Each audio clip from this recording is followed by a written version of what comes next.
Se Deus sempre teve uma morada, então o céu é eterno e incriado. Nada que foi criado, além de seres espirituais, e certamente nada tangível, estava no céu até a ascensão de nosso Senhor Jesus em um corpo físico. As três referências a harpas no céu em Apocalipse parecem todas expressas em termos figurativos, onde orações são aromas, vozes soam como arpistas, com harpas, e os cantores cercam como se fosse um mar de vidro. Leia Apocalipse capítulo 5, versículo 8, capítulo 14, versículo 2 e capítulo 15, versículo 2. A presente era da igreja, com seu caráter espiritual e seu santuário celestial, terá passado durante o milênio. Deus terá concluído um meio de lidar com o homem na terra e retornará para cumprir suas promessas de uma era anterior, ou seja, com Israel e as nações. Um templo literal na terra terá seu santuário, seus sacrifícios e seu sacerdócio. Leia Ezequiel do capítulo 40 ao 48 para entender isto. Como os instrumentos tinham parte na adoração do Antigo Testamento com seu santuário e sacrifícios, eles serão apropriados para a adoração naquele reino vindouro, após o arrebatamento. Os instrumentos não são em si mesmos errados na adoração. Sua ausência no testemunho público hoje, na era da igreja, indica o caráter espiritual da adoração como sacrifícios espirituais. 1 Pedro capítulo 2, versículo 5. Os instrumentos, no milênio, serão um acompanhamento delicioso para a adoração do povo de Deus, como são hoje usados pelos crentes fora das reuniões da Assembleia Local.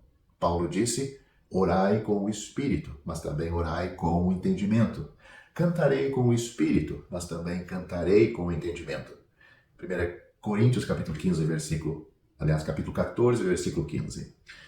Paulo diz mais, falando entre vós em salmos, e hinos e cânticos espirituais, cantando e salmodiando ao Senhor no vosso coração. Efésios capítulo 5, versículo 19.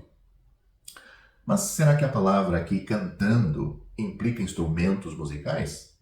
Cantando é a tradução da palavra grega psolo, usada 5 vezes no Novo Testamento e traduzida como cantar, salmodiar ou fazer melodia. O substantivo traduzido como salmo, no grego, psalmos, vem desse verbo. O excelente dicionário bíblico Vine dá o significado como principalmente contrair-se, vibrar, depois tocar um instrumento de corda com os dedos. E ele acrescenta que significa, no Novo Testamento, cantar um hino, cantar louvores. Da mesma forma, outro dicionário bíblico chamado Vicente afirma o verbo, no entanto, é usado no Novo Testamento para cantar louvores em geral. A derivação de uma palavra acrescenta cor ao significado, mas não define a palavra. Efésios capítulo 5, versículo 19, usa ambas as formas da palavra de um modo que claramente se remove do pensamento de um instrumento acompanhante.